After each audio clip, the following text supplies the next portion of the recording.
Welcome to our Saturday Simulcast, November 5th edition, following Purdue's 24-3 loss to the Iowa Hawkeyes. We'll discuss that, and I don't know how much more we'll discuss, but I want to thank the Union Club Hotel for its sponsorship, Boiler Up Bar. Tom and I had before this football game, we analyzed it to death. I don't know if we were right about anything, but it was fun to do that last Thursday night. Also, a reminder for those of you in our sphere, GoldandBlack.com has switched networks to the On3 network. We're very excited about that. You can become a member for $1 for a year. Just make sure you type into GoldandBlack.com. You can get to sign up there for us. If you are a former subscriber, you've got to resubscribe or re-register. So make sure you do that. We've had to, but it's only $1. Remember, but it's only $1, $1, which is about what this college football game is from a Purdue perspective was worth today. But our analysis is worth a lot more of that. Of course, Tom and Brian's great work, well worth that $1, as we keep reminding folks. But we are appreciative of all the many. And I'd say thousands because we've had several thousands already moved over. So we appreciate them as well. All right, Tom, I'm going to start with you. I don't know where to start in this one. This should be an 8-minute podcast just because it was just such a thud football game for Purdue. Purdue did exactly what we talked that it couldn't do. It got behind. Didn't take a chance, didn't take advantage of anything early on in a very blustery day in Ross-Ade Stadium and fell 24-3 to Iowa in a game that just was nothing. There's not much that was really good about it. Yeah, if you want to, I guess you want to be somebody who searches for excuses, you can talk about the weather, right? Yeah. The wind was obviously just super blustery. And so that obviously affected offenses. Jeff Brom talked about that in the post game. And then also, I guess the other thing is Iowa's got a pretty good defense, right? And we knew that coming in. This is a very good defense. Probably was going to be the best defense Purdue saw all year. And then you factor in, and Brian pointed this out too earlier this week about the turnover issue for Purdue. Yeah. How they've been living on the edge. We're winning in spite of turnovers there in October. Remember up in Minnesota and at Maryland, and they lived to come out the other side with a W. That trend has now reversed, obviously. The turnovers at Wisconsin, they lost. Turnovers today, they lost. So that's been a big issue. And guys, the offense, again, credit to the Iowa defense. We know it's good, but the offense just never got on track. Sort of a little chess match in the first quarter there, and then Iowa got the ball late in the first quarter. The time expired, they flipped ends, and Iowa was going into the win, and it took them 2 plays to score a touchdown. And off and away Iowa went, and Purdue's offense never got on track. I'm looking at the yards by quarter here, and Purdue was equally inept in all 4 quarters, guys. 90 yards in the first quarter, 63 in the second, 55 in the third, 47 in the fourth. So balance. Bad balance. Aiden O'Connell, this is 2 games in a row, guys, and Brian had some good observations in the press box and maybe some of Aiden's issues he can talk about. But yeah, just a disappointing loss. It is just one loss. Purdue's 5-4 overall, 3-3 in the Big Ten. I guess I'm not one of these big mathematician guys, but I guess Purdue's still alive for the Big Ten West title. The odds have to be extremely long, but again, one loss, and you got to get ready to go to Illinois next week, right? Yeah, my dad used to tell me, because I would come up with numbers like that. Yeah, they absolutely are still alive. I mean, what would have to happen? I'll say it. It's silly. Obviously, Purdue would have to win out. Illinois would have to lose to Michigan, and now Wisconsin and Iowa obviously hold the tiebreaker over Purdue. If Wisconsin beats Iowa, Wisconsin would have to lose to either Minnesota or Nebraska. So my head already hurts. Yeah, and it's silliness because the biggest reason why Purdue's not looking at a Big Ten West championship is they're not playing anywhere close to a team that's deserving that. One thing, and Brian, I know you're going to have some comments. It was interesting around the Big Ten today. C.J. Stroud ran for more yards than he threw for. There's weather all around. Everybody had problems throwing the football today. I think Minnesota, with a backup quarterback, though I don't know if it was windy at Nebraska, he throws for under 100 yards. They still win the game. But, it just was Aiden O'Connell wasn't in Purdue's receiving core, inability to get get open? I don't know what it was. Brian, you give us some clarity, my friend. Well, the wind was what it was. You knew what was coming. It was interesting that Iowa, has a bad passing game all year long. They've had a bad passing game. That they're a bad offensive team. They're a bad passing team, especially. Their pass protection has been awful.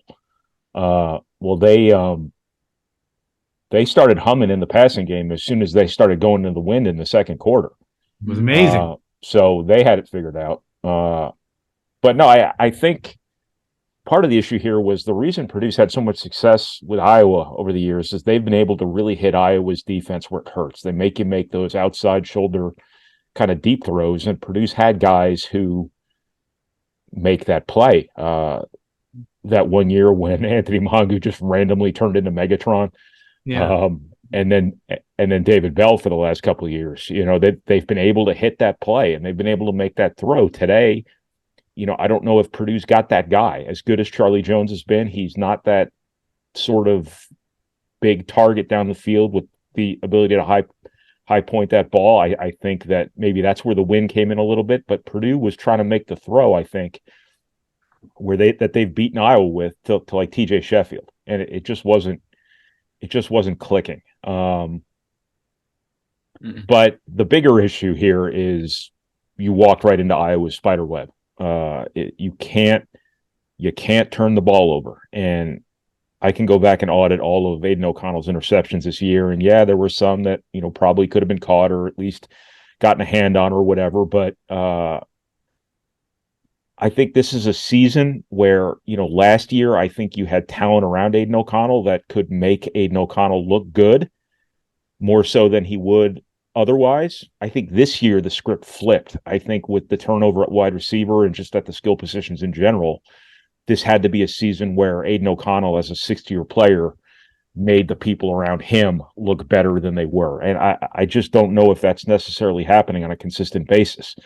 The turnovers, have been the story of the last 2 games. Not the only story, but a significant story. But the turnovers weren't new. The turnovers were happening when Purdue was winning, too. So were the big plays on defense. And, sometimes we confuse winning and improving. Sometimes they can be mutually exclusive from one another. And when Purdue was winning, the path to winning wasn't always showing the improvement you needed to, not only compete in the Big Ten West, but show you belong as a contender in the Big Ten West, because Purdue is getting away with stuff at Maryland and Minnesota that often spelled defeat in games like that. And then to a lesser extent, Nebraska too, they gave up a lot of big plays in that game. I can't remember what the turnover count was in that game, but it all came to bear against Wisconsin and Iowa. You start playing those steel trap teams that prey on your mistakes, and you're still making mistakes, 5 games into your Big Ten schedule or however many it's been. You kind of got what you were asking for here the last 2 games. And that's where Purdue just, you don't want to say they got to get better here when you're 2/3 of the way through the season, but they do have to get better. Yeah, they do have to get better. They're not going to, I still think they can beat Northwestern and Indiana, but they're going to have to play a lot better next week to stay in that game against Illinois. One would think, though, again, Illinois not a team that is going to run away from folks. Yeah, I thought Aiden O'Connell. I mean, and these are the things you can't. Not having Brock Thompson, not having Milton Wright. He didn't have Milton Wright all year. He might not have had, who knows, guys, and you guys know more than I do, that he might not have had Charlie Jones had Milton Wright still been healthy. I mean, I don't know if they were mutually exclusive situations, but my point is, you target Charlie Jones 19 times today. Yeah. And that's your only option. The only other guy you targeted 4 times you've seen, I think they targeted him 4 times. Payne Durham had the 1 catch, but your biggest play is 41 yards, which was fine, okay, but you're not getting any as we've talked before about Jeff Brom over the years. It's been chunk plays, big plays at times where you could get bunches of yards. And Tom, you're exactly right. I give Iowa credit; they're good defensively, but Purdue's been able to get some chunk plays against Iowa over the years, and they just not enough today to even sniff being competitive in this one. Yeah, well, no David Bell. Yeah, no David Bell about Bill. Yeah, this is crazy, guys. You talked about Charlie Jones, Allen, 19 targets, 11 catches, 104 yards. Only two other wide receivers caught passes today. Deion Burks caught one pass for 0 yards. Yassine caught one pass for 4 yards. Think about that. Only two other receivers. Durham caught the two passes, and you had the running backs involved. Unbelievable. Jeff Brom talked about the lack of playmakers here. And again, some of this was due to Iowa's defense. I don't want to make them sound like they're the 85 Bears, but it is a good defense. And Purdue just needs more guys. It's not a big shock. We knew were going to be issues with guys who could get separation in the pass game on the perimeter of this offense. We know who's missing from this offense. You got to make do with what you've got. And Purdue was sorely lacking today. And I thought maybe they should have leaned on Devin Mockabee a little bit more. They brought up in the post game when Purdue got, what was it, 1st and goal to 2, I think. Right, down 17-3, right. You have to give Mockabee a chance there. Yeah, I mean, he didn't carry the ball one time. Jeff Brom talked. He said that was on him. One of the plays, the fade to Sheffield in the corner, was a run pass option. I guess Aiden checked to the pass. But still, man, I'm taking my chances giving the ball to Devin Mockabee 3 times to get me 2 yards, even at the goal line. So, yeah, I mean, Mockabee had a solid game, 14 carries, 65 yards. 4.6 yards per carry. I'm not saying he's, Barry Sanders, but in that point, you really needed a touchdown. 3 points almost felt like a defeat. Oh, yeah, definitely did. It was 17-3, and then guys coming out of halftime. Oh. Second play of second half, 75-yard run. We were talking as we were headed to the post-game press conference. Somebody mentioned that felt like game over right there, didn't it?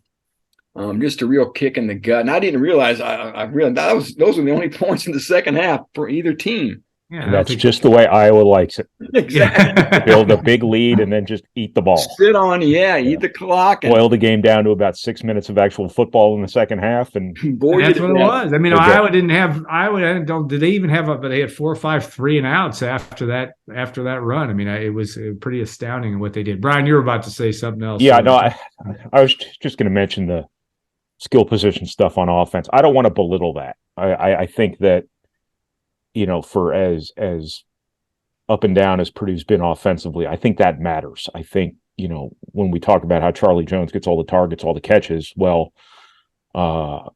it just seems like everything around him other than Payne Durham is in flux. I think the Garrett Miller loss was a big loss. The Milton Wright loss was a huge loss. I think Milton Wright was lined up to be their alpha this year from a wide receiver perspective.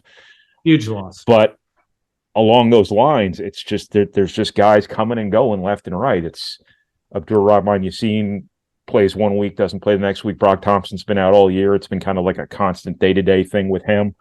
Andrew Sawinski all of a sudden is in the rotation, and you're throwing to him at the goal line. Mershawn Rice opens the season, looks great. Yeah. And then Sheffield, don't hear anything from him again. And they are limited in terms of their players. They don't have a David Bell on this team. If they do, it's Charlie Jones, and they don't have what Milton Wright was last year to David Bell. They don't have what David Bell was to Rondell Moore. I shouldn't say that. Rondell Moore was hurt when David Bell was a freshman. But they don't have that other guy to balance out the field necessarily. Mm-hmm. You tried to get help in the portal. Where did Elijah Canyon go? He plays in the first game or two, and then he pulls a hamstring or whatever it was, and he's just gone. You just haven't had a whole lot of consistency there in terms of who you're targeting, who you're relying on, who you're running stuff for. And that's hard on an offense. That's hard on a quarterback. You have very few reps with this quarterback throwing to these guys in the first place. And then when you look out there every week and it's somebody different other than Charlie Jones, that's kind of a hard thing to deal with. There's just not been a lot of continuity on this offense. The running back situation, thank heavens for Devin Mockabee. He has been a godsend for them because, again, it's different people every week, but they just haven't had a whole lot of continuity offensively. But I also I think the standard's been so high for Aiden O'Connell that that's kind of the fundamental unfairness of that position. But I also don't think he's having the sort of season that he wanted to have when he came back, as Purdue needed him to have, to have a chance this year. And interestingly, was it Charlie Jones leads the nation in contested catches? That's because every pass he gets is contested. I mean, give him credit because he's done a great job and continues to make plays. He almost made another circus catch today, kind of like he did in the loss at Wisconsin. But that to me is the thing. And guys, you guys are standing next to Brom and maybe see a little bit more of it than I do, but body language is funny. And again, maybe it's just a function of Iowa takes you completely out of this game. It's a windy, nasty day, and all of a sudden you don't look like you're all that interested in playing. I think that's maybe overstated. But the one thing I think about the guy like Devin Mockabee, that again, may be easy to state, that's where you got to get him he seems to fire you up a little bit and give you a situation where if he scores in that, then at least it's a 17-7 game and you feel good about something. And that to me is where this team's going to have to find that. I know it's a little bit of rah-rah here, but you're going to have to find something to hold on to here in the last 3 weeks to get yourself to the finish line in a positive way, because maybe that's Aiden, maybe it's leadership from an Aiden O'Connell standpoint. I don't know, but it's got to be that, because it's going to be tough sledding next week, because you're going to be at best in another fist fight there, even if you're playing well, because they're gonna come after you. And yes, the last 2 games of the year at Northwestern, but Northwestern must have shown some fight today in a rainstorm up in Evanston. At least a little bit. I was watching that game kind of on the side of during the Purdue game, because Purdue game wasn't all that compelling in the second half. But yeah, so that's kind of where I look at it. Is you're gonna have to find something to hang on to finish the season and try to get to. You still can get to 8 wins here, or at least 7. Maybe that's not what you wanted a couple weeks ago, but it might get you somewhere, at least a little bit better bowl game. Yeah, the defense needed to make something happen too, man, you guys. A turnover. To Iowa's credit, they never made a big mistake, did they? Yeah. O'Connell, I think, hearing Jeff Brom in the post game, he sounded like he put the interceptions on Aiden O'Connell. Said he threw the first ball too quickly, really didn't give the guy Tyrone Tracy a chance to get downfield, and again on Dylan Downing, the pass intended for him, thought he threw it too high. Yeah. So and that was a killer one too. Remember, they were in Iowa territory, I believe, when that interception took place, the second one. So Purdue maybe would have scored there. Who knows? But again, Iowa never made that big mistake, did it? It did not beat itself, and that was something Brom talked about going into the game. And it's something, guys, we've seen Iowa play for years. We know that's something they typically never do. They're not going to beat themselves. And but again, on Purdue's plate, again, like I pointed out, they didn't make anything happen defensively either. So this team needed a spark from somewhere today, and it really got a lift from nobody. And I'm like you, Alan. Maybe Mockabee could have been that guy if he'd have featured him a little bit more, let him do his thing. I really thought guys Payne Durham was going to have to be a big factor today. He wasn't. Meanwhile, Iowa's tight end Sam Laporta was a big factor. Huge in a couple of days. I think that was something else that has to be brought up as well. Payne wasn't overly targeted a lot, but still, maybe they were blanketing Payne Durham really well. I don't know, but he certainly was not a factor I thought he needed to be if Purdue wanted to win. Yeah, I think, too, that Spencer Petras, for a while, looked like Johnny Unitas back there to some extent, just kind of standing back there and doing it. I know they had 392 yards in total offense, which seems like 600 for them. Yeah. But again, they made the plays when they had to. And certainly a 200-yard rushing game, the first guy to do that. The only other guy not named Jonathan Taylor to run for 200 yards against Purdue in the Jeff Brom era. So that really, yes, it was the third best performance. Jonathan Taylor had 2 of them, and 1 in 17. Of course, the big game in 2018 and that overtime game as well. Sure. But that's the way it is. All right, Brian, give us some clarity. Where do we go from here? What's next for Purdue? You get, Purdue, I have to admit, over the Brom era, there's been times you just completely count them out. And something changes next week. And again, we don't know the result of the Illinois-Michigan State game yet, as we are doing this recording. But what's next? Jeff Brom's a competitive guy, takes losing hard. What do you think? What do you see coming?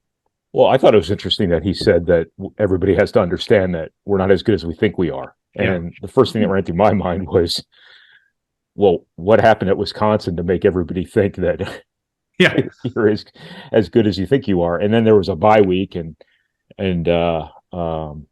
but no, Purdue. I mean, the thing about inconsistency is that there are ups with the downs. I mean, it's easy to say because the stuff that's happening, just turnovers and tackling, seem like simple, fundamental, basic football things that are easily cleaned up. But also, there comes a point in time in a season where you are what you are, and I don't think any outcome would surprise me at Illinois because I'm still suspending disbelief on Illinois. And they are now behind 16-7, by the way, as of this recording. So they are down 9 points. Michigan State just scored. So in the third quarter with about, and I'm with you on that, Brian. They're just, I don't know. There's a very distinct smoke and mirrors kind of feeling coming from them. Now, a lot of people probably would have said the same thing about like Purdue in 1997, and that was pretty sustainable. But I just don't. They're not doing with offense; they're doing with defense. Stuff like that. I'm not taking anything away from them. I'm just saying that. I don't know. We'll see if the second half of the season looks like the first half of the season for them. This is still a team that lost Indiana. This is still a team that would seem to have some vulnerabilities to people who can throw the ball against people who can throw the ball. But Purdue just has to stop beating Purdue. They got to stop throwing picks. They got to stop giving up big plays when they shouldn't be giving up big plays. Again, that all seems relatively fixable. Also, something that could just be bad one week and then good the next week. You never know, but you would love to not be in that position where you're this crapshoot every week in terms of what you're getting. But I don't have any reason to think Purdue can't win at Illinois, and they're better than Northwestern and they're better than Indiana. So I don't have any reason to think that Purdue can't finish the season pretty strong here. Yeah, it's funny though. The truest statement is maybe they're not as good as we think they are, but they're not as bad either. And it's the old Gene Katie's saying, it's or maybe it's the Brian Neubert saying. I don't know. You're never as good as you think you are. It's never as bad as it seems either. It's also about matchups too, and I think for as well as Purdue matched up with Iowa, offense versus defense the last couple of years, I thought that. I thought today Iowa just did a good job of letting Purdue beat itself, and if you just don't beat yourself, you're probably gonna be okay here the rest of the way. All right, last word, Tom. Anything else you want to bring to the fray here? No, I guess if I'm the coach, you don't want to dwell on this for too long, and Purdue is still 5-4. You have a lot to build on, and you don't want this game to beat yourself twice. Now you've lost 2 games in a row, right? You still wonder what your mental state is as a team. You need some success. At this point, you really got nothing to lose if you're Purdue, right? You're playing with house money, going to Illinois, probably going to be an underdog even if the Illini do lose.